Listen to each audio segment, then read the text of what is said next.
Welcome to the J-Train Podcast. It's J-Train, Jared Freid, coming to you live from the quarantine cabin on the Lower East Side of Manhattan. We are here every Monday and Thursdays with your emails, your stories, your questions. I say it every episode. Let me just say it one more time. Thank you for listening. Thank you for telling a friend. Thank you. That's how it works. You might not know how this podcast game works. I'll tell you. You tell a friend, a coworker, a brother, a sister, a mama, a papa, anyone with ears, then they do the favor again. But it's not a favor. That's called payment. That's the currency I deal in. I deal in ears, and I want a lot of ears. And summertime is the best time. This is podcast season, people. You might disagree, but you don't know podcasts. I do. I'm the Prince of Promos, the Wizard of Ha, the Sultan of Swipe. I know what I'm talking about. The Board Lord, the Conolingus Czar. I know what I'm talking about, okay? This is the time of year where there's dead time. You're traveling to the beach, from a parent's house, long road trips, sitting alone in your apartment. It's hot. You need something to get your brain on the shelf. Let Papa JT take the wheel. That's how it works. I give you an hour of getting away from the screaming inside your own head. You're welcome. Let me say you're welcome. We got a great guest today. I'm so pumped. Before we get into the guest, I'm doing an outdoor show. Charleston, South Carolina. That's right. Charleston, South Carolina, August 19th and 20th. The bar is called Uptown Social. That is a Wednesday, Thursday night. If you want to make, this summer is one of those summers, everything got canceled. Okay, I need driving distance type trips to get myself away from the hellscape I've created at my own apartment. Well, here's an opportunity. Charleston, South Carolina, myself and Nimesh Patel, two comics, hilarious. You're going to have a great time. And it's at a fun bar where young people go. And it's going to be socially distanced. It's going to be outside. There's only 90 seats. So it's on my Instagram stories. Go. Get your tickets now. August 19th and 20th, Charleston, South Carolina. Very excited about today's guest. Such a funny comic, a great guy. It's been a while since I've seen him. I'm happy to see him here. Greg Warren, thank you for coming on. Hey, Jared, how you doing, man? Dude, I am great. It is good to see you. It's been a minute. Yeah, you're in the Lower East Side there? I'm on the Lower East Side. That's where I lived when I was in Manhattan, man. Did you like it down here? What was your what was your kind of takeaway from the area? Kind of a little bit older school New York. Yeah. I mean, I moved there from St. Louis, so it was all sort of new to me. But I live right in the heart. Yeah, you're in St. Louis now. Yeah, I am. I got in a street fight in the Lower East Side, man. What happened? A street fight? Yeah. I mean, for those of you watching on YouTube, you can see Greg Warren doesn't look like the street fighting type. No. Like I don't see you picking fights. No. Even though people should also know you are like a unbelievable wrestler. A long time ago. But I mean, wrestlers always keep that. That's one of those. I'm 51, man. There's a lot that I haven't kept. I can assure you. But you see a wrestler. Wrestlers and lacrosse players. They have this thing where they're not built. They don't play any other sport. Like if you watch a lacrosse player or a wrestler shoot a basketball, you'd be like, "Oh, it's terrible! What happened to that guy?" Yeah, I have zero athletic ability except for in one sport. And it's like you have this like one Swiss Army thing that like don't mess with you. But so what happened in the street fight? I was like walking down the, I think it was First Ave or something, and this guy like just screams out like, "Hey, what are you looking at?" And I the turned most around. New York guy ever. Yeah, Hey! Yeah, he's like, "What are you looking at?" And I turned around, which, by the way, don't ever do that if you're in New York. Don't ever turn around. Like, even if it sounds like your mom, like that's not her, And, my mom does sound like that. Hey! She has a pizza pie spinning on her finger. Right. What are you doing? Yeah, so that does sound like my mom. It was like a crazy guy, right? It was like crazy guy, and I like kind of blew it off, and I think I shouted something at him, and then he came running up. He like got in my face. So wait, like, you shouted something? You were like, you looked back and you were like, I'll take care of this street. Kind of like get get out of here, whatever. And so he comes running up and he gets in my face because I was talking to you. What are you looking at? I go, hey man, I don't even know who you. And then he jacked me like right in the face. Really? Yeah, and it was partly my fault from a point of I couldn't have put my face on a tee better for him. Like I just sort of served it up like right there. Like I'm like, what are you like? Hey, right here, right? Let me draw an X when you might want to hit me. And for a split second, I was like 45 at the time, and I felt, I hadn't fought or wrestled in a long time, and I felt like kind of a, in New York, sometimes you're just in your own head. I felt like a victim. I was like, oh, I don't know what I'm going to do here. I just should probably. And then I was like, wait a minute, man. I practiced fighting every day for 20 years. And I just I wrestled him. Like I shot like a single leg takedown to the right side. And he went right down. Like he sucked, Jared. Not a good rat. But no. Probably never made it past districts, this guy. Yeah. So then I just he never made it to the varsity. No, he was terrible. And he was like, obviously, like as I'm on top of him, like yelling at him, I'm figuring out, oh, this guy's like he's on something, and he's just but at first, he put everything he had into that one punch, and it was a pretty good punch. But after that, he had nothing. And I'm like yelling at him, screaming at him, and on top of him. Then I realized, wait a minute, this guy's he's just on something. And so it was like this weird. And then this dude walked by with a cell phone and started videotaping it. Oh God! And here comes the paparazzi. Yeah. Then when I realized, like, oh no, I'm 45. I can't be street fighting. Like I'm gonna have to go to. It was more like a time thing. I was like, if I have to go to jail, it's going to be like 4 hours, and I got shows tonight, and it's like, that's an adult fight when you're like, man, I got a dentist appointment later. I can't be doing this. Yeah. So then I kind of like said something stupid, like, get out of here. I don't want you to walk away, run away, like talking like a maniac, And then the funny thing is, that's when I realized like what New York was, because there was 80 people that walked by and like just sort of were like, oh yeah, it looks like Larry's losing today. Yeah, like nobody said anything, man. No. How, was it your first year here, or was it? Yeah, it was real early in the process. Yeah, yeah, because there's a point where you live in New York where you just become numb to those noises. Yeah, I mean, it was funny because I just don't know. And I called a couple of my buddies. I remember calling. I think I called Vecchione like right away, and who's, and he's laughing about it. And then I called my brother, and he's like, "Oh, it's just the East Coast, man. That just happens." Oh, not even New York, just the whole East Coast. East Coast. That's all we do. That's what we do. We just yell at each other. That was it could have been my grandmother, could have been my dad. I don't know who. All of us are like that. The hurtful thing was I called this guy, like one of my buddies, and he's like, "Oh, dude, that's gonna be on YouTube, man. That fight's gonna be on YouTube." He goes, This is gonna be the biggest thing in your career, man. This is the thing that breaks you. I'm like, yeah, man. I had a Comedy Central special. He's like, yeah, it was okay, but this is gonna be like this is gonna be bigger.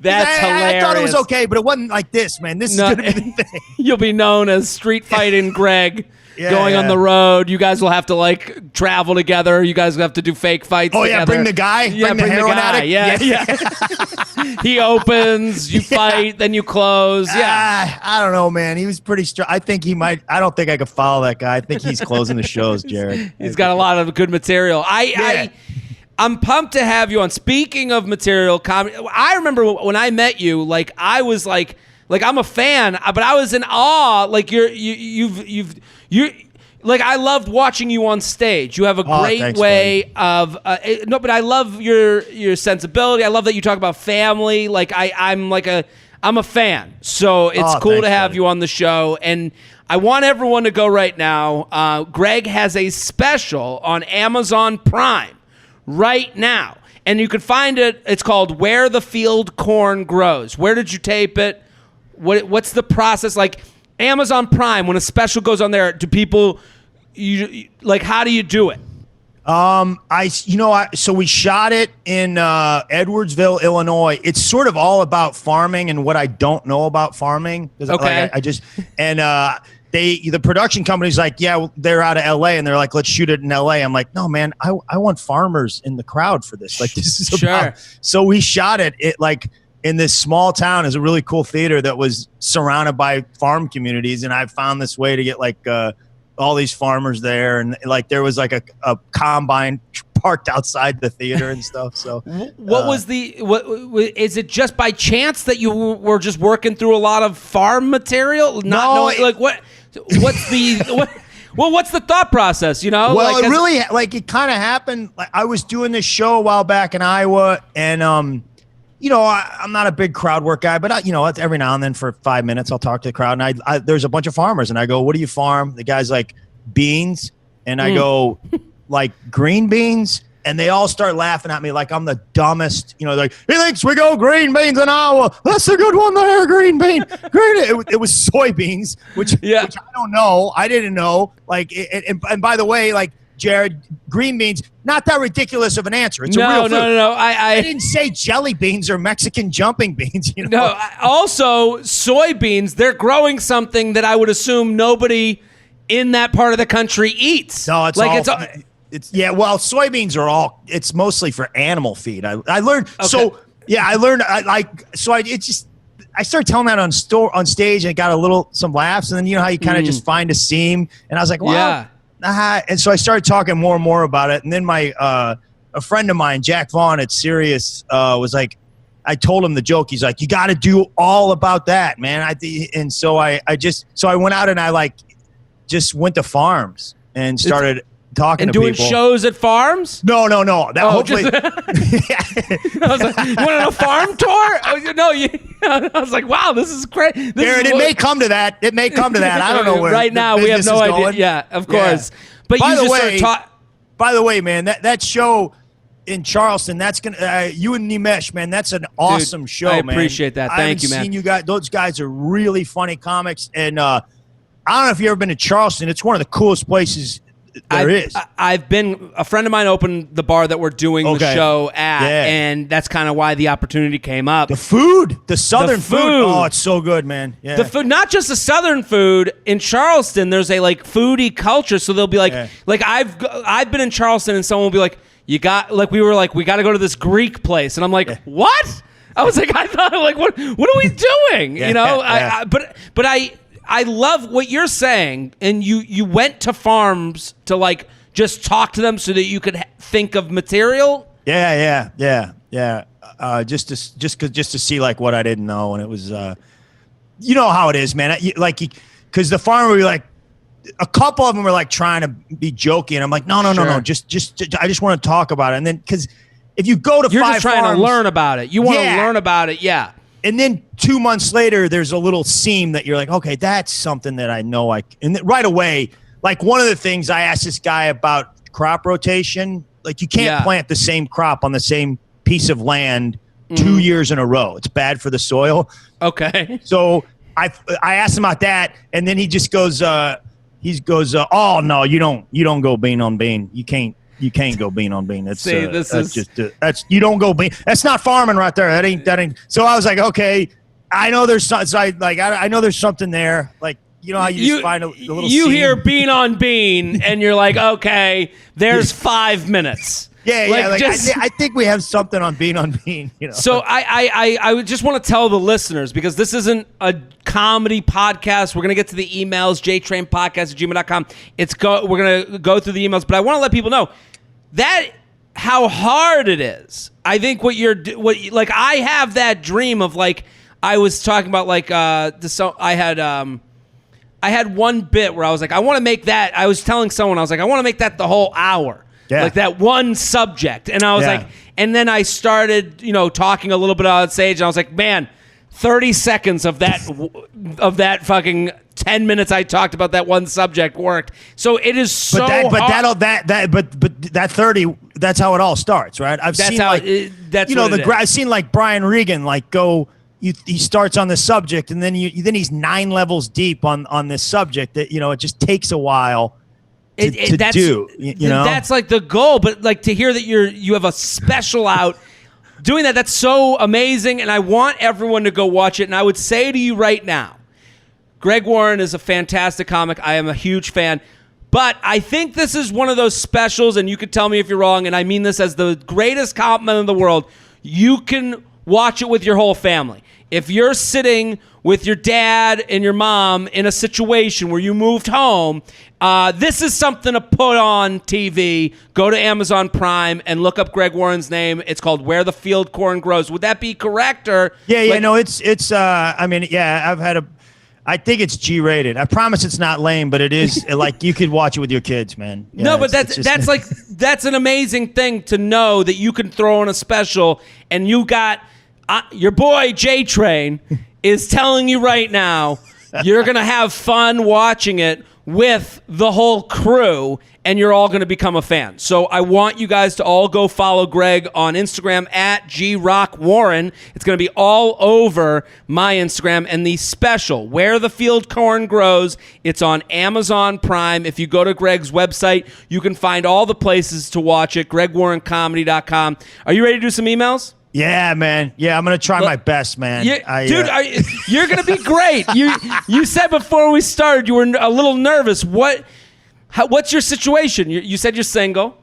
Yeah, man. I haven't been in a relationship in years. I'm 51, and I just, for better or worse, it just hasn't been a part of my life in a long time. And I was listening to one of the podcasts. I'm like, oh man, I don't want to let Jarrett down here, man. These guys, because I'm telling you're like talking to one of your boys. You guys are, I was in the game a while back, sure. And I was like, oh, these guys, I know these guys. They're in the game, and I'm like, oh man, so I'm gonna try my best. I think people would love to hear, a 51-year-old man's perspective on these things.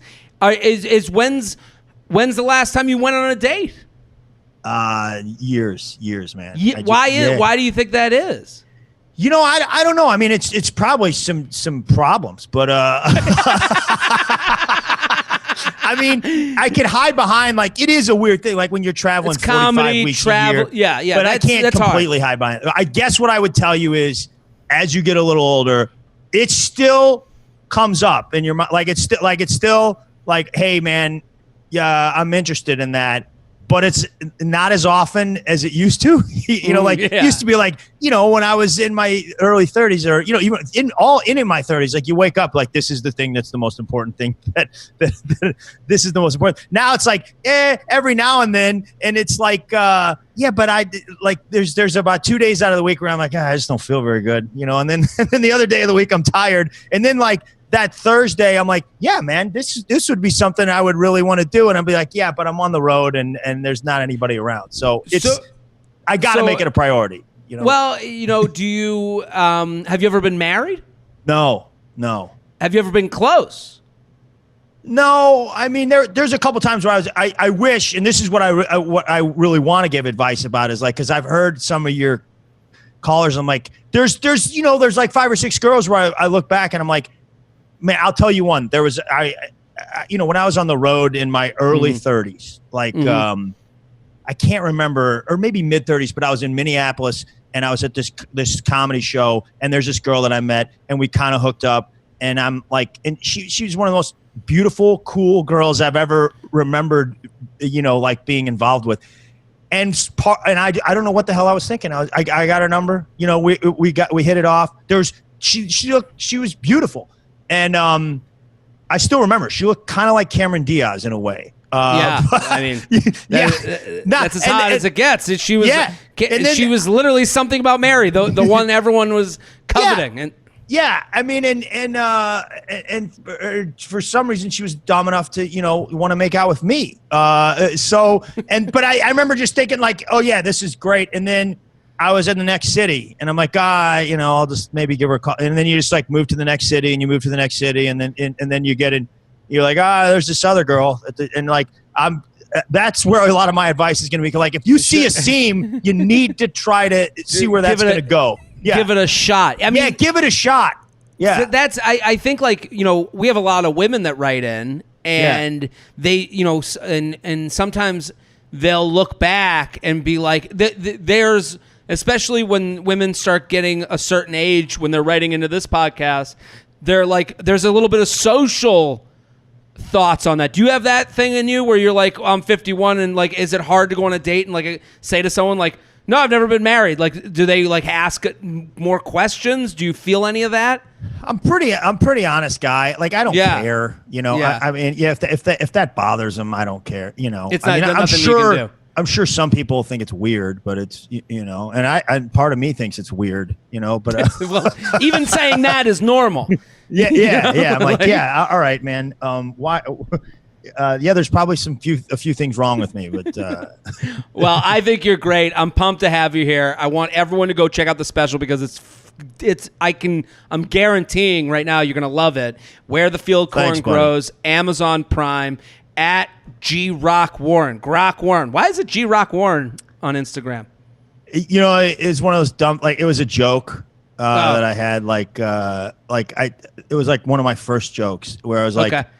It was back when there was albums, and I was like, I bought this rap album, and I took it up at the register, and, you know, they ask you all those questions when you want to buy stuff. You know, like, what's your name?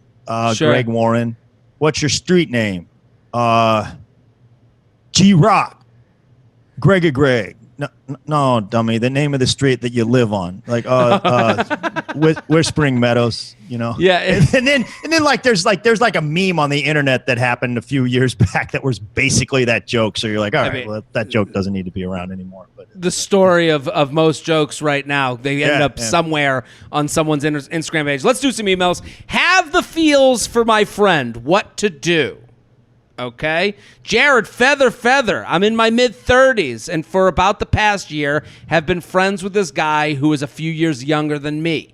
We met through mutual friends, and I definitely found him attractive and easy to talk to from the first time we met.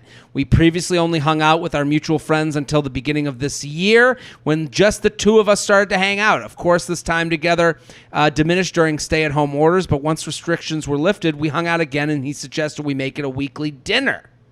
Of course, I was on board to do that. We have been pretty good about keeping the weekly plans, but I'm typically the one initiating the hangouts, which is either dinners or dinners at my place.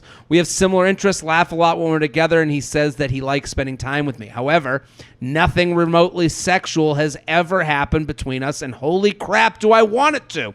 Some background. We are both working on advancing our careers, which is requiring a lot of time outside of work for each of us to study for tests in a couple months. He has said that he is not dating while he is studying. Also, historically, a lot of his close friends have been and still are females. What I want is to finally sleep with him and date him. Currently, I am spending the time together as friends because he is truly a good friend. I have also continued to try to date other people. Don't know if you've heard, but it's hard during a pandemic. My questions: would he be taking the time out to spend time with me every week if he didn't have more than friendly feelings for me? Should I wait until we have taken our tests and then let him know how I feel? Hope to hear your words of wisdom. Yours truly, friend-zoned ? Greg, what do you think of this situation? Well, I really empathize with her. You know, because you're sort of in this thing where it's like, it sounds like it's a good friend, right? She really likes the guy, but you can't.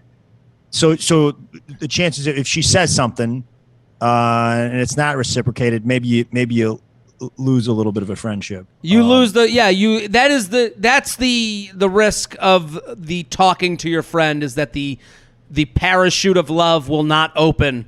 Yeah. And you fall on your face. And that's kind of, but I think like it's very relatable what you said in the beginning of the podcast of like, you know, go for it. Yeah. You know, like you know, this idea of, you know, where she says, the one thing I see in her email that I kind of disagree with is that that we are truly friends. I don't think you're truly friends. You know, like you're hanging out with him and you said, I want to sleep with him. I want to date him. Yeah. So you're using the label of friendship to kind of maneuver in a way to get towards dating, right? Yeah, that's, you know, it sounds like they enjoy each other's company or whatever. Sure. I'm trying to put myself, you know, if I was that guy, I probably, you know, maybe he's a guy that's afraid to make a move. So she should probably women tend to be able to pick up on that a little bit, though. Like, sure. If is he afraid to make a move? If it's that guy, then maybe you need to nudge him a little bit. Maybe I'm sorry to interrupt. No, go ahead. Go ahead. What were you going to say? You need to interrupt, man, because but let's say better let's advice say, than me. No, it's not better. I'm saying my question to you is: would you take this time away if you're on the road? You have this woman who every Tuesday, when I'm back at home in St. Louis, I want to get together for dinner. Yeah. Would you make time for someone that you weren't sexually attracted to in between a busy schedule? Maybe not every Tuesday. Probably not every Tuesday. I agree. I don't think so. Now there are I do have friends that are girls. These girls I went to high school with, and we go hang out. But it's usually not with one. It's usually not one girl. And it's also not one of those things where like a plan necessarily needs to be made. Like I have a lot of female friends. Hey, I'm out right now. Are you I saw that you're out, or I'm actually in the area. Like the real friendship is canceling on someone and they don't give a shit. Right. Or there's no intrusion of time right now because they're planning this out so much. And I understand why she's planning it out. She's planning it out because she's like, I want to make sure I get FaceTime in front of him once a week. I have an opportunity to show him what a great significant other I can be. That's why I'm like, you're not really, quote unquote, you're friends, but I think there's like something else. Like to call it a pure friendship, it's not true. Yeah. I guess here's my advice. And again, take it with a grain of salt. Please, no. I'm not sure. I'm like, if it's something you truly want, at some point you're going to probably have to put it out there. Okay. Yeah. And, when you do that, there's a risk of risk that maybe he's not into it, or maybe, and maybe the friendship goes away for a little while. Okay. Mm-hmm.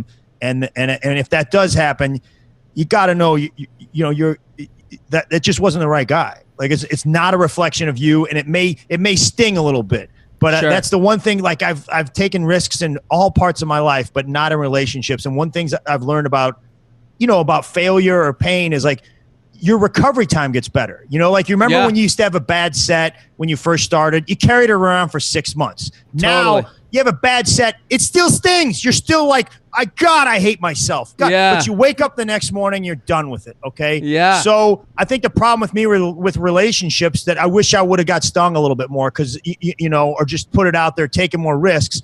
I'm not going to say it's not going to sting. If he's doesn't reciprocate, and that's a chance, it could happen. He may not be the guy that's into you. But it's going to sting. But if you do that enough, you're going to find the right guy, and your recovery time is going to get way, way better. I couldn't agree with you more. And I think when she says, should I wait until we've taken our test? No. If anything we've seen, with the pandemic and quarantine, life can change in 2 days. Yeah. In 1 second. So and also then the conversation changes. It starts at, hey, we're doing these weekly dinner things. I'm going to put it out there. I'm really into you, and I'm enjoying our time together. I'd love for this to be a little bit of a different thing. I do think the hangouts have to change. I don't think it can be the weekly pasta night. I think he has to I think he's got to put a little effort in this to make it feel good. I think at that point you have to say to him, you have my number. If you want to take a chance on this with me and do something different, I'm here for it. Yeah. But I'm not going to push you, and I'm going to back away a little bit. Just like you said, you might lose it for a little bit. But I would also say to her, the conversation changes because there is a point where this guy, and I know he doesn't mean to be doing it, but he is using you. If he's making weekly dinners with you and going, I'm not dating at all, and just hanging out with a single person every week for dinner, and you can't ignore the reality of a male-female relationship. You can't sit there going, well, we're just doing dinner every week. Well, I have to let you know that this takes up space in my mind that I could be putting towards someone else, and I have to be able to get over that hump. Yeah, and I do want to say, and it may be a little bit, I don't mean to be hurtful, but in my experience, the guy, there are some guys that just like me that are just like, I'm kind of interested, but I don't know. I'm just not making any kind of moves in my life right now. It also may be a guy that's like, he does see you as a friend. And if that's the case, he's the wrong guy. In my experience, he might have tried something by now. Listen. That could be the case. But if he is, you're great. You're fantastic. Just there's another guy. What you just said is absolutely true. And I'll some people, some situations are a bigger mountain to climb than people want to do. So saying to him, like he probably knows you guys could go from this to dating to a relationship very quickly. But with a relationship, he's got to sign up for the chance of dating someone, investing time and effort, and he might be a lazy person who doesn't want to do that. So again, what you said in the beginning, where it's like, A, he might like you enough, but not enough to push through that. Then he is using you. He's getting something out of this where he gets attention from a good-looking girl that he likes getting attention from, and he goes home and he fucking, masturbates and gets over it. And he says, well, the masturbation, cost me less time and effort than actually dating someone, which a lot of people do. The J-Train podcast is brought to you by MeUndies. MeUndies wants to talk about your underwear. Like, seriously, they have a lot of feelings about it and want to chat with anyone who will listen, so here it goes. MeUndies just wants everyone to feel comfy as heck with the freedom to express themselves. That's why they make the world's softest undies in classic colors and fun prints like dinos, orcas, bees, cherries, and surfboards. Whatever you put on every day, they want you to be as comfortable to be you. Don't be ashamed of your underwear drawer anymore. I'll say this. I love MeUndies. I love putting them on. I love that they come in different colors and patterns, and they're comfortable. The one thing that makes you walk a little bit more comfortably is underwear. That is a thing. It affects your whole mood. It affects your whole day. Why not have a great pair? And right now, you have an old pair in your drawer. So let me introduce to you the underwear conveyor belt. You get the MeUndies membership. MeUndies membership is a monthly subscription that sends new pairs right to your door so you can keep your undies drawer full, fresh, and fun. So, plus with a member access to site-wide savings and exclusive sales, you can easily and affordably build a quality collection of super soft undies over time, and that's one heck of an undies upgrade if you ask me. So, what you do is you sign up for the MeUndies membership. Every month, a new one comes, and the old one gets thrown away. That's it. And you don't feel as bad about throwing something away because you're like, oh, wait, I'm not going to be left without underwear.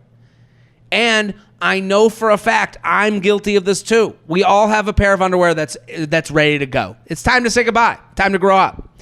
MeUndies has a great offer for our listeners. The J-Train podcast is offering for any first-timers.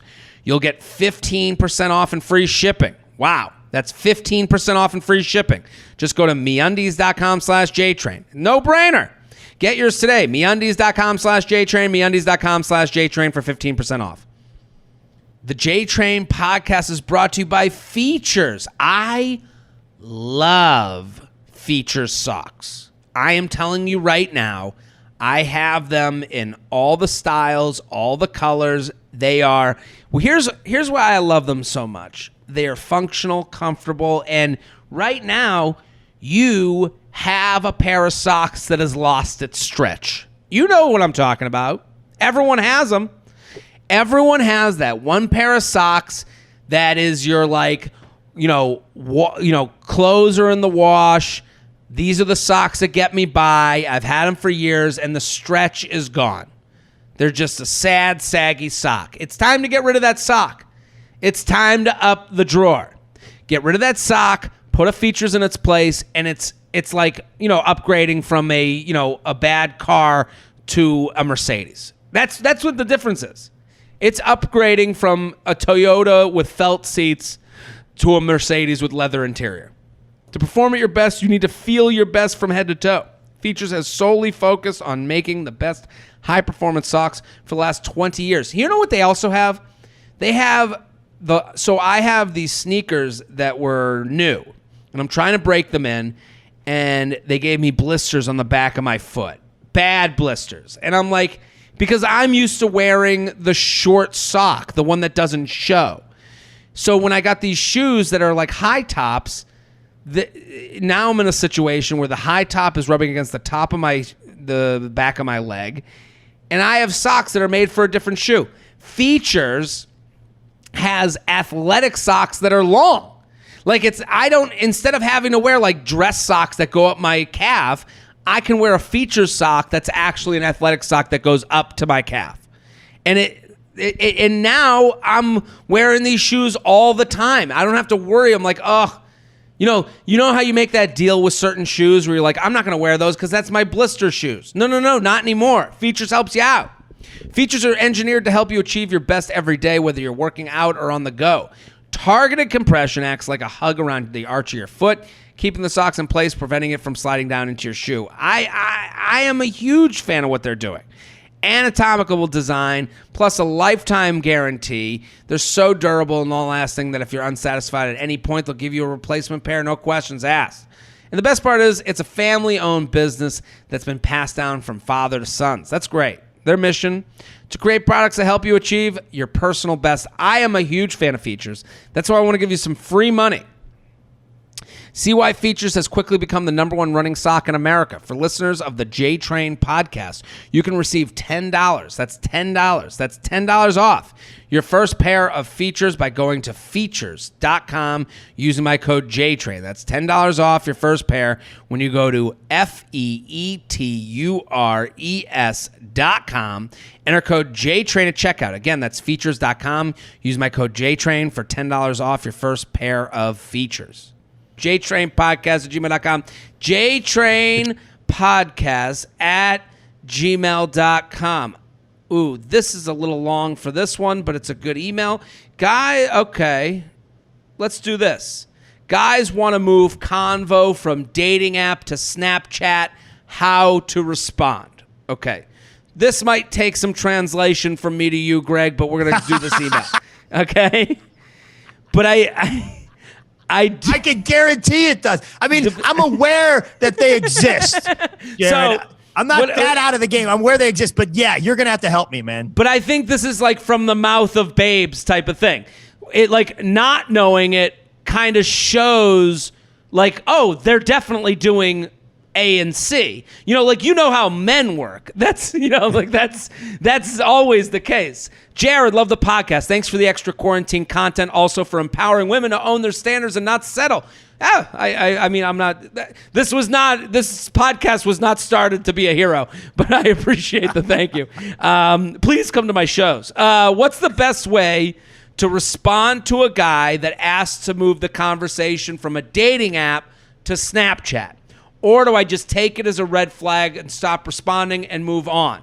She gives some background. I'm a 28-year-old female and don't use Snapchat anymore and feel like it's the ultimate casual form of communication. So, Greg, let me explain what she's saying, and I think this will help.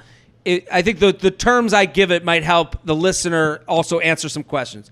You have the dating app. You're swiping, you're liking, you're talking on the dating app. You get a little bit of conversation in, and there's a point where you can either give your phone number or you can try and connect on social media. And what a lot of guys are doing is they're saying they're ignoring the fact that they have a phone number where someone can reach them directly, and they're saying, let's connect on Snapchat, an app where the messages disappear after you open them. Yeah. And you can send pictures that disappear after you open them. Yeah. So to me, Snapchat's the land of casual. Yes. And especially when you don't have someone's number, when you have the ability to take here's what Snapchat offers you the ability to do. You can unfollow and block someone on Snapchat. So you can legitimately snatch your number from their phone. So you can disappear a lot easier than if they had your number. Yeah. That's really interesting. I mean, it sounds pretty obvious. Like it's all about what she's looking for, man. I mean, is she looking for some sort of cheap fun on over the internet? Which I've been in a time where that sounds great. That could be anybody. Anybody could want that. That's okay. there's nothing wrong with that. But if that's something it seems like that's exactly what that guy wants, or what the guy is like, hey man, I hope she sends me some nude pictures. My buddy, I won't say his name, a comic, bragged to me back in the day, and he was kind of a player, but he was like, he's like, three texts, I can get a nude picture. He's like, I'm like, shut up, man. What a weird Give me your phone. brag. Give me your phone. I'm like, no, you're not doing this with my phone. But yeah, he said that.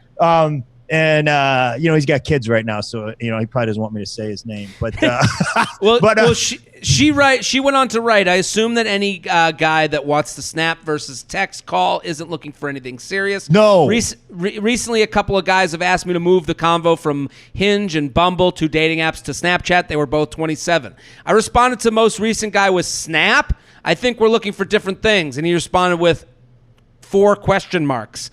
And I said, I'm just not looking for a Snapchat pen pal. He then responded with, you're insane and unmatch me, LOL. I don't really care about this guy specifically and definitely think he's immature if he's going to respond like that. But since this keeps happening, I just want to know your thoughts on the whole situation.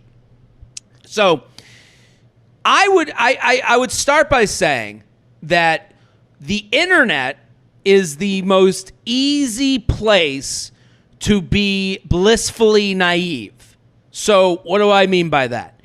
You can do this in all forms on the internet. This happens in every form of social media.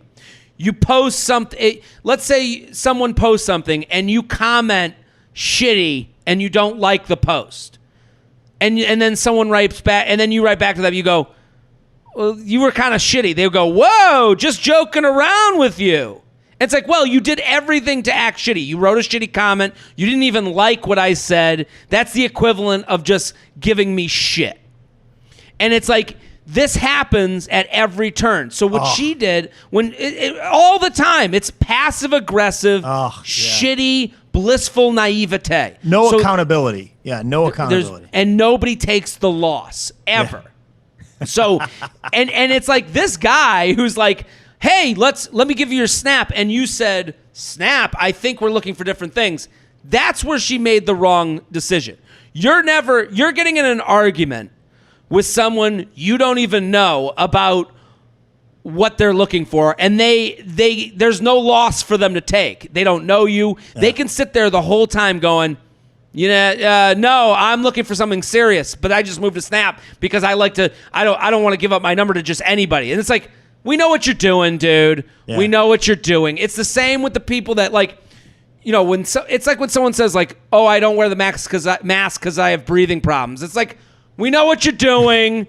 You're putting up the shield of another health issue, right? We see this stuff with everything. Yeah. The guy, I wouldn't have thought the guy was a dirtbag until the 2 question marks. Then it's like, yeah, okay, man, now you're a real dirtbag. And he could have taken the loss. He could have gone, you're right, and then moved on to someone else. Or said, hey man, I'm sorry. You know what? I was acting like an idiot. Let's talk. Or let me give me your phone number. Let's talk. Because guys will be an idiot sometimes, and if you call on them. But that guy, what he did was try to make her feel like she was, like she was weird. And it's an internet dirtbag move. It's the same people that comment on ridiculously negative things on somebody's stand-up comedy on YouTube. Yeah, and we see it all the time. Here's the confusing part about casual sex and men.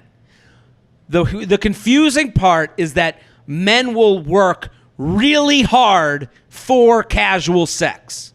So it's confusing because you're like, why would he do all this stuff? Oh, man, that's really insightful. Just to keep me the least responsibility. Men will go to great lengths to make you an option that they act like they don't care about. It happened, right? Like, how many times? Like, and this happens with everything. Oh, I'll move you to Snap. Hey, I think we're looking for different things. What? And it's like, why even say what? You're looking for me to be casual. You're looking for me to send nudes. You're looking for you to not even have my number. Yeah. So it's like, and it happens a lot of times where it's like, why will this guy keep texting me? Because he wants you to be a casual option for when he needs you at his convenience. Yeah. Yeah. But it's confusing. I could totally understand why someone's like, but he's doing all this stuff. Why would he do all this work to make me casual? And it's like, yeah, because that's the goal, you know? Yeah. Yeah. Now, and there may be, there's definitely women out there that are probably like, hey, that's a fun game to play. And I don't mean, play that, man. Play that game. There's a lot of guys that are going to want to play it with you, and it's great. But if that's not the game you want to play, I think you're really helping her out, understanding like they're mostly dirtbags that you're. Yeah, and nobody wants to be playing a game they don't know they're playing. Nobody wants to be like, wait a minute, why are you throwing me a football? I thought we were playing basketball. You know, like I don't know. We don't even have the pads. Like it's like that's the same thing for hooking up. Like I think she has to stay. You stay consistent, because then if you stay consistent, all the weird parts will always just be weird, and you'll know it right away. You know, if she says, hey, and I think the better answer, and not to say she made any mistakes because she didn't talk to this guy, but if she wants a less accusatory answer or less of a fight, I would write back, I don't use Snap, but you're welcome to take my number. I'd love to do drinks anytime. You be so easy, and I don't mean easy as in sexually. I mean, the move is to be so easy that if someone doesn't take you on a date, they have ulterior motives. Yeah. Like, right?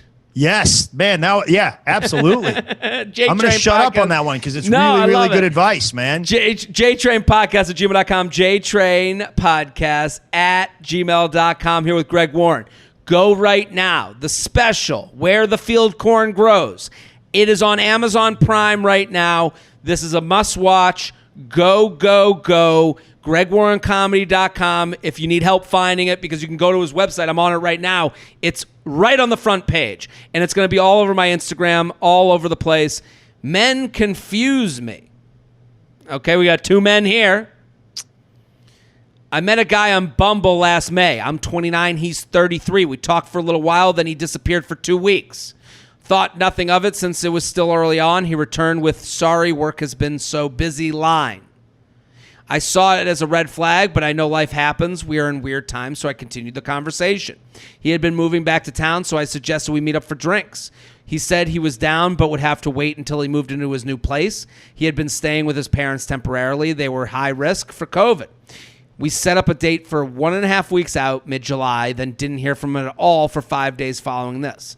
I waited to say something to him. Had mentioned I felt cautious about him, that maybe he wasn't that interested given he went off the grid again. He assured me he was interested and then started messaging me daily. First date happened. It was great. We had a lot of chemistry. We ended up drinking more than planned. He spent the night, however, did not hook up. I told him I wasn't ready for that, and he wasn't down for casual hookups anymore. He continued to text me after, and we set up a date for a week after. The night before the date at 9 p.m., rescheduled the date stating work had been so busy, and he would like to actually be able to spend time with me. I said sure and kept it short. I left for the weekend out of town, messaged him asking if he still wanted to continue dating. He said he thought we should. So then I asked when he wanted to reschedule, and he did not respond back. I messaged him a few days later with small talk. He brought up how he had to work over the weekend again. So I finally asked if he had time to date on top of his busy work schedule. He instead left me on red for 2 days, then responded asking how my vacation was. So he just sees that she's like, when are we going on a date? And then he's like, how's the vacation? Totally changed the subject. I ended things due to the fact that he was putting in minimal effort and that it seemed like we were on different pages. My question is, why did he keep saying he wanted to continue dating? Tell me how much fun he had and message me daily, yet have no follow-through with in-person dates. What do you think, Greg? I think she made the absolute right move. Yeah, absolutely. I think, and it's as a gender, it's not something I'm proud of, but sure. I think there is with men, it's like sort of, they do get to the point, there's some fun in knowing like, hey, I think that this could happen. There's a thrill. There's that thrill of, I think we could make this happen. And sometimes that thrill is a bigger thrill to some guys than the actual the actual dating and the actual action of getting together and dating. I couldn't agree more. Like I read this email, and I've been the guy. Yeah. Like there's no right. Have you? Yeah. Oh yeah, man. Yeah. And absolutely. As I'm hearing this, I'm like, oh, what a jerk I was. I mean, it was a long time ago, but I'm like, sure. Yeah, you don't want any part of this guy, man. And the other thing is, he may not be a bad guy, but he sounds like a guy that doesn't know what he wants. He doesn't know what he wants. He's confused and doesn't know what he wants. And, again, life is short. Move on. If you're somebody that doesn't really care to be involved with somebody like that, then move on. There's a lot of other people, and you do have a limited time to sort of be in your dating prime. Go hook up with somebody else. There's another guy that is gonna see you and be like, "This is what I want." And if you like that guy, he's gonna zoom in, and that's the guy. I think it's so interesting what you said as far as the thrill. Yeah. The thrill of a woman interested in you. Yeah. And I think, I know there's going to be a lot of eye rolling about what I'm about to say, but I think women get a lot of credit for societal shit. And I'm not, and credit's probably the wrong word, but like societal stuff, like that we always give women kind of the rom-coms are so confusing, and Disney movies, they made this seem like a fairy tale. And I don't disagree with any of that. I think that's all like reasonable responses. I think men never get those types of childhood things. And one of the things is that like your whole like post-pubescent life, like from 13 on, is like, are you gonna get a girl? Is a girl gonna say yes to you? Are you gonna make go ask her out? Will she dance with me? Who's the first guy that had sex? Who are the guys that and all of that kind of plays into this, because what you said, the word thrill, made me kind of think of this. I'm like, yeah, I've been in that situation where I'm the guy that went on the one date and she was nice, but I don't know what I want, but I do know that like having a girl like me is a better position than having no girl at all. So I'll just keep on keeping on. And it's a little similar to the last email where we talked about like, keeping options and working hard to have nothing, working hard to have casual. This is working hard to have any amount of attention, which we're kind of brought up, trained to do. Yeah, that's that, man. Yeah, it is. It's just that. It's like the gamify. It's a game, man, and it starts off as like you don't even know why. It's like, oh, this is the goal, this is the thing, and it seems like especially when you're talking about the age that you're like 13 or 14, you're first started aware of it, and it seems about as likely as being president the next year. Like that you're gonna hook up with a girl. It's like that's insane. I remember I had a friend, and he was like we were real young, and he wound up having sex, and I talked to him now. He's like, God, that was just ridiculous. I can't believe that I was doing that. And I can't believe she was doing that. And her parents let us be alone. It was a couple of bad situations, but man, when that guy talked back then, when we were like 13 or 14, when he talked, he was a prophet, man. He was a prophet, because it's just this thing that seems crazy in life. Like there's a girl, I'm going to actually get to touch a girl or see a girl or she likes. So I think that kind of hangs around for a really long time. And then it is part of it, man. And I think what you and I are saying, what Greg and I are saying, isn't an apology for it. I think we're just giving kind of like, in the same way, like this isn't an excuse to act this way. No. We're just giving the weather and telling you why it's raining and to bring an umbrella. Like this is, and to be aware of it, to be just aware that like in the same way that like a lot of people want to get married because they saw Cinderella and they saw the magic slipper. there's an element of that to young boys growing into men too. And I think it's something to think about. Yeah, and I think there's an element of women probably that are like, hey, I'm game. I want to play that guy. Sure, I want to do. But it doesn't sound like she's that girl, and she did exactly the right thing by kind of separating herself from this guy. It's not. This is not the guy. You didn't lose a good hand. No, exactly. You did not. You lost nothing, man. Nothing. This guy and this guy he's going to be me probably at some point. It could be in a couple of years. It could be in 2 weeks. He's like, God, what was I thinking, man? That was the girl, and I was just, what was I thinking? And Greg, it could happen. I have a feeling you're going to get a few DMs from some of our older listeners that are looking, to meet a nice guy. I think you're going to get. I have a feeling. I'm putting that word out there. J-Train. Just to be out. That is to be clear. This is not why I did this podcast. No. It's my buddy Jared that I haven't seen in a while. Because we wanted to hang out, and I want you all to watch his special right now. Go, go, go. GregWarrenComedy.com. Where the Field Corn Grows on Amazon Prime. At GRockWarren on Instagram. The J-Train podcast is brought to you by ZipRecruiter. Hiring can be difficult, but if you're a company that's currently trying to hire, you face new difficulties, from safely reopening your doors to finding the right person for a pivotal role. Product Fulfillment Solutions was one such company. They needed to hire an organized, detail-oriented executive assistant, so they turned to ZipRecruiter. ZipRecruiter's powerful matching technology finds people with the right skills and experience for your job. In fact, 4 out of 5 employers who post on ZipRecruiter get a quality candidate within the first day. And that's how Product Fulfillment Solutions found Christina Romboletti for their executive assistant role. Christina lost her job during COVID-19, so she created a profile on ZipRecruiter. ZipRecruiter identified her as a great match for the Product Fulfillment Solutions role and sent them her profile. Then the CEO reached out to Christina and invited her to apply to the job. She applied and quickly became a top candidate. 2 days later, she was hired. ZipRecruiter helped Christina find the right job, and they helped Product Fulfillment Solutions find the right person for their role fast. See how ZipRecruiter can help you hire. Try it now for free at ZipRecruiter.com/JTrain. That's ZipRecruiter.com/JTrain. Let's do one more email. Does that sound good? I just got to say one thing. It just occurred to me when you said that, after everything we've been saying about sort of the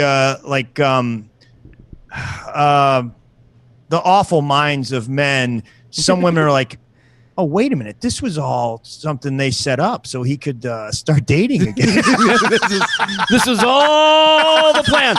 I actually He's a derelict, just like he was when he was 20, and just like these guys. Jared set up a podcast 7 years ago to get Greg Warren laid. It's crazy. What a long game he played. Yeah. Let's do one more email. Okay. I like this. Non-dating female friendship advice question. Okay? I love a friendship advice question. I do love the dating questions, but the lifestyle ones I'm always going to choose. I just love a lifestyle. Love the podcast and your Instagram. I especially loved the women who are married for 2 years giving advice to their single friends. Oh, I did a video. If you're listening right now, I'm on TikTok, at Wizard of Ha. Go follow. Is that the one where you were in the wig or whatever? Yeah, I was wearing the towel as a hair. Yeah, I saw that. Yeah. Not sure if this is too much of a chick problem. Well, I think they're all people problems, but was looking for your advice. How do I communicate to my friend that from my point of view, our friendship has felt very one-sided? I've been upset with her and feel myself being passive-aggressive, and she's been asking me what's wrong, and I'm not sure how to approach the subject. So the friend knows something's up, is what she's saying. So this girl has been a good friend of mine since college for about 6 years. And I feel I'm always coming to her, and I wish she would show more interest in my life the way I show interest in hers. I also add that I'm truly not a needy person and have never felt this way in a friendship before. To give you a better understanding for the dynamic, here are a few examples of things she's done. When I lived in Boston, I would travel from Boston to New York for her birthday weekend almost every weekend. for the past 2 years. Okay, so she went 2 years. She forgot about my birthday and texted me 2 days later. Sorry, I forgot about your birthday. Happy birthday. Never let's get drinks. Let's get dinner, etc. It seems she can never make it to my birthday dinner, but you think she'd do something for me given the support I've shown her on her birthdays. She invites me to her beach house, and I always go and have a great time. I've expressed so many times that I want her to come visit me at my parents' beach house. This is the most J-Train podcast email ever. Dueling beach houses. I love it. But when I want her to come visit my parents' beach house, someone's listening to this and is just so angry. She tells me to give her a date. She says she's coming. The Friday she was supposed to get there, I text her, ask what time she was coming, and I get a sorry, can't make it anymore. Blows me off, doesn't even have the decency to let me know ahead of time. She blows me off like that a lot. When she moved to a new place in New York, I came from Boston where I used to live to her housewarming because I knew how excited she was about the new place, and somehow she never has time to come see mine, ever, though I've invited her multiple times. I'll also add that I moved to New York City about a year ago. I live on the Upper East Side, and she's on the Upper West Side, so it's not like it's a hike. Oh, so she won't even come see her apartment in New York. There are other stories across the park, man. I hear you. But there are other stories like this, but I think you get the trend. Yeah. It's important to add that these things individually I can let go, but it's the cumulative effect of those amongst many others that make me feel like she's been a shitty friend to me, especially lately. I also feel like this is a conversation that needs to happen because I think she's honestly oblivious to it. Again, love the podcast. You're the best. Greg Warren, how do you think she approaches this? Have you dealt with a friendship like this? Do you kind of see where she's coming from? Sure, man. I mean, I don't know if my approach is the right one, but I'll tell you the one that I've typically taken with that. And this is how you've been in this situation before, where you feel all of us have been in situations. It's just human nature. There's always somebody's like, hey, maybe I'm putting more into this friendship, or than that person is, one of the things I've learned in life is it's kind of cool to have people that aren't like your best friends in the world. You kind of you think, hey, this person's you get a couple of really, really great friends, and you're not going to have a whole lot more than that. Sure. And then sometimes you're like, hey, this person right here, I feel like we're really close, and somebody you talk to all the time. And then, you realize, hey, maybe we're not. But that doesn't mean that you're not friends with them anymore. It doesn't. You can have a good time. You can see each other every now and then. You can talk on the phone. And I like having friends like that. I actually do. I kind of enjoy. We're not the closest people in the world, but I can think of several people are I call them up every 5 times a year, and it's really cool talking to them. Or if I'm in town, or we hang out. And this may be one of those people. This may not be one of your best friends. Also, friendships change over time. Yeah. Someone that you're really close with during one period of your life just becomes a friend in another period. And that's okay. It's also nice to know. It's also sometimes what someone is. There's certain friends that I'm not going to go to for a call to listen to certain things in my life. Right. There's other friends that I'm not going to ask for a ride somewhere. Yeah. Or I'm not going to or depend on. And you know what? That's interesting though is sometimes those mix and match, because it's this person, for example, the girl that we're talking about. Maybe this person isn't the kind of person that she's going to flake on you. I have friends that are just flake. They just flake. And I've learned it's not necessarily personal. It's something in their psyche. It's in their DNA. They flake, Mm-hmm. And, but they might be the person, believe it or not, that hey, my husband just left me. I really need to talk to somebody. That might be the person that's the best person to talk to in a crisis. You never know until you don't know. This sounds like somebody that's going to flake. It sounds like somebody, and they may be slightly narcissistic. They may not be. And I think you and I have probably, as entertainers, you deal with it sometimes because I have friends that have gotten extremely famous, and their career goes in the stratosphere. And it's a weird thing. And some of my friends will be like, oh, that guy didn't even talk to you hardly anymore. He must be. No, he's okay. He's a good guy. Yeah. It's just, you don't understand what it's like for that. Like there's that you just sort of get sucked into this whole vortex. And I hope that I wouldn't, it might happen to me. It's some, like if I got that level of fame, there's probably some friends that I would not, I hate to say this, but it's like, I probably wouldn't be as good to as I should, Yeah, it's. I think the example of like friends of yours like getting certain levels of fame, and then you'll have other people kind of ask you. They'll go, well, how come? What are they going to do for you? And you're like, well, that's not why I'm friends with that person. No, that's not.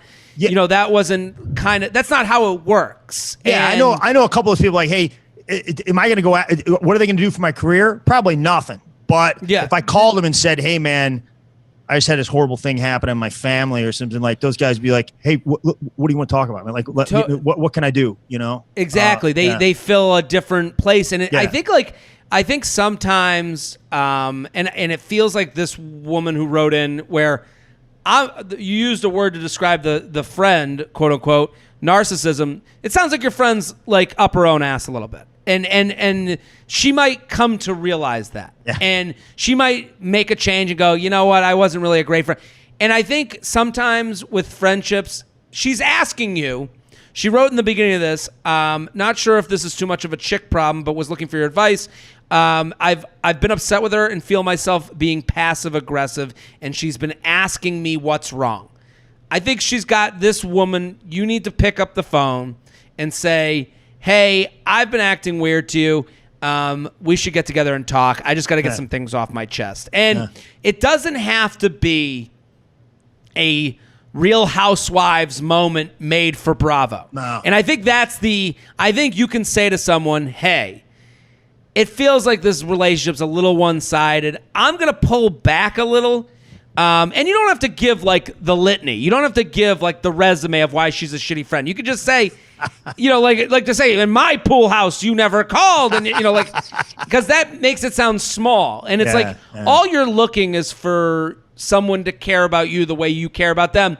And I think you can say like, hey, it just feels more and more that I'm trying really hard to keep us as friends, and I'm your sidekick in the movie. And I'm not really I'm not a main character in your life. And that's okay, but I'm not going to put as much effort into it. And I don't think there has to be like an anger said with it. I think that's my biggest advice is like, you can look at someone and go, hey, I'm sorry. You can apologize. Like I think saying like, I'm sorry, I've been acting shitty because, there's been a few instances where like, it hasn't felt like you've been a friend to me. And then if they might go, well, fuck you, I've been a friend, and if they react that way, then you got to take time away from each other. Or they might look inward and they might go, wow, I never really thought of it. Is there an example? Well, then you can go, well, you canceled my list out. Yeah. Yeah. You roll down the CVS receipt. But then you can kind of go, well, there was this one time that I felt really badly when, and then now you're talking. But again, this is all, to me, this sounds like, two friends that are growing up, and one, you're growing up and becoming self-realized as a person, and maybe this person hasn't done that yet. Yeah, man. I don't have a whole lot to add. I think you said it, man. I think and I'll add again. I always feel like like have empathy for people, because it's like, if that turns out to be the case, like, this is not you, by the way. There's other friends, and there's totally. like it's just no reflection of you. It's think of your favorite people. Think of your favorite, whoever you look up to. They've been that person that you are in some relationship. I promise. No matter how much you think their life is together, they've also been that person. She might have her, and on the other side of it, she has her own shit going on. You don't know what the problem is. But I think saying to her, like, I don't hate you for it, but I'm feeling, like, don't make it, you did this, you did that. I think I'm feeling a little bit, lacking from the friend department. I'm going to put my energies elsewhere because I'm giving a lot of energy to this that isn't being given back. Yeah, I guess my only question is, do you think should you have that conversation or should you just pull back? And I don't know the answer to that, man. I think because she's asking what's wrong. Yeah. You say, hey, I just want to get this out there. I don't want to be passive aggressive. And I would apologize for being passive aggressive. Yeah, man. I'd be like, hey, I'm really sorry. I've been acting shitty towards you. And the reason is it feels like there's been a few situations where you're that I can't count on you as a friend. And because of that, I'm going to pull back. And it's like, and then you say, it's really, I'm not mad at you. I'm just going to put my energies elsewhere.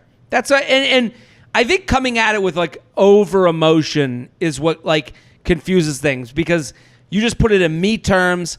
I'm not feeling great. Every time we hang out, it feels like I'm the one running towards you, and So you're saying confront it like an adult, and be admit some of your own failures rather than like have these imaginary conversations in your head where you plot against this person because I don't think that's gonna help. I think I've been both, I've been both. Greg Warren, thank you for coming on. This was fantastic. This was great, man. This was great. I enjoyed it. So great to have you on. Everyone, go follow Greg on Instagram at GRockWarren. It's all over my Instagram. Go watch the special. Do yourself a favor. See a great special. Greg is a fantastic comedian. I love watching him on stage. It's called Where the Field Corn Grows.